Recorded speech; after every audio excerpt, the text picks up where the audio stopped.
Hey guys, Tactical Skull here again, bringing you another video. And today we're going to be looking at my pocket, medium-sized first aid kit slash survival kit. Now, when I made this kit, I was looking for a kit that fit inside a pocket, whether that be a cargo pocket, jean pocket, or jacket pocket. It featured a lot of things that you could use every day or use in case of an emergency. So, after gathering a whole bunch of stuff, I figured out, you know what? This is what it's going to be, and I think it'll work well. This kit has a lot of things for shelter, fire, survival, just overall a great kit, and it's pocket size as well.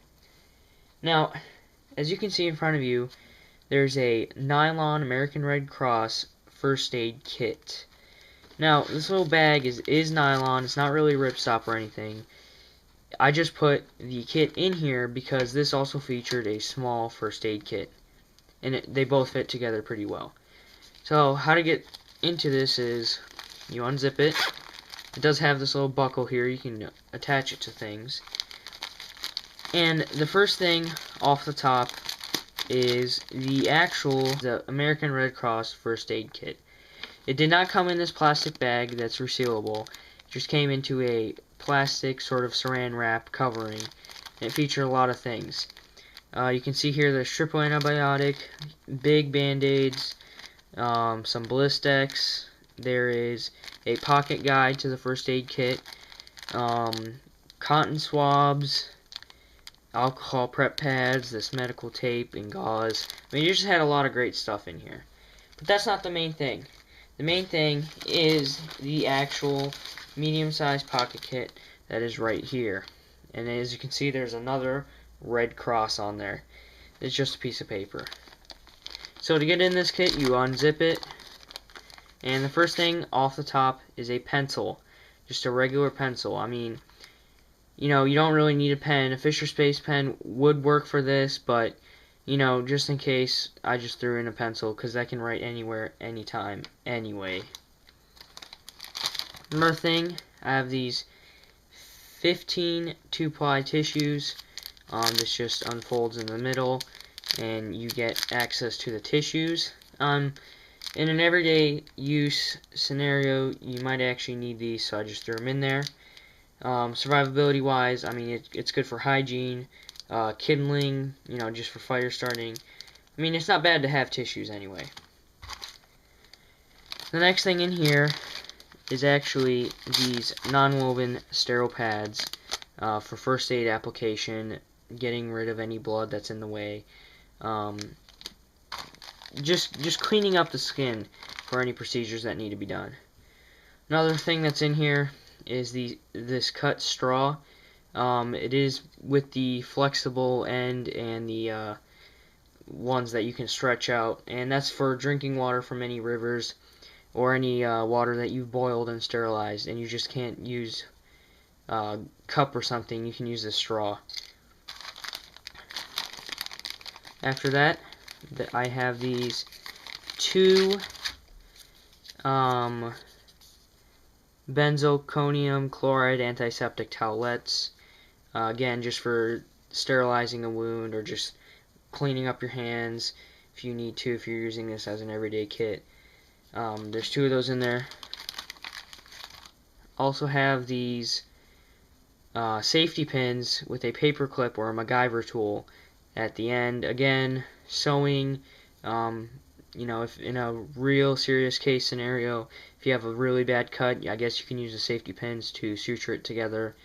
I mean, you know, the paper clip can also be turned into a needle, and just you can sew up a bad cut. Just having these things is just overall good precaution you can take. The next thing I have in here is a small packet of matches. There's probably 25 to 30 in here. The striker's also in there. I mean, these are waterproof matches, so in a survival case scenario, you will need these to start a fire, which is probably your #1 priority anyway. So that's why I included these waterproof matches. You know, you just need this in a kit. I mean, even if it is an everyday kit, I mean, as long as you have a lighter or something to start a fire, it's always a good idea to have matches. The next thing I have in here is this spent gift card or plastic card that's wrapped in electrical tape right here and Gorilla Tape, duct tape. I mean, it's just a nice thing to have. You never know when you need electrical tape. Gorilla Tape works perfectly for shelter building, or if you have some sort of ripped clothing, or you're building a shelter and you rip something. Gorilla Tape is probably the best tape that you can use in any survival situation or everyday case, because the adhesive is so much stronger, the actual tape is thicker. I mean, maybe something stronger than this would probably be a new thing that just came out called Fabric Fix. I don't really know a lot about it. All I know is you cut it into sheets, you add water, and I mean, it's like new again. It's Fabric Fix is probably the next thing to Gorilla Tape. But because Gorilla Tape is so popular and so easy to get, you can never go wrong with some of it. The next thing we have in here is a white garbage bag for shelter building or disposing of something. It's just a good thing to have. I mean, if you are in a scenario where you need to survive, you can use it as a poncho, as an actual shelter. It's white for signaling, so that's a plus. Or if this is an everyday thing, you can use this to throw away trash, obviously. You know, cover some things if they're not waterproof. I mean, whatever. It's just always good to have a good trash bag. Next thing, we have this sealed straw with some hydrogen peroxide in there. It's labeled with the 2 letters. Like I said, it's just a straw burned on both ends with a lighter. Take some pliers, burn some of the plastic, pinch it together. It's filled with hydrogen peroxide. Like I said, there's a little air bubble because if this is under some sort of pressure and it's being pressed upon, it won't burst as easily if it was filled all the way. So a little bit of hydrogen peroxide for sterilizing. There's not too much in here because I do have the towelettes, but just in case I do need it, it's in here. The next thing that is in here are 2 Band-Aids. I'll add more to this, but obviously they're Band-Aids. You know what they're used for. After that, we have a coffee filter just folded up into this small, nice shape. You can use this to filter water, or, like I said, in an everyday situation, filter coffee. But, I mean, the perfect scenario would be to filter water with this. Next thing, we have a small packet of ibuprofen painkillers. If you have a fever in the wild, or if you have a big headache at work, you can just take one of these and hopefully it'll fix that problem.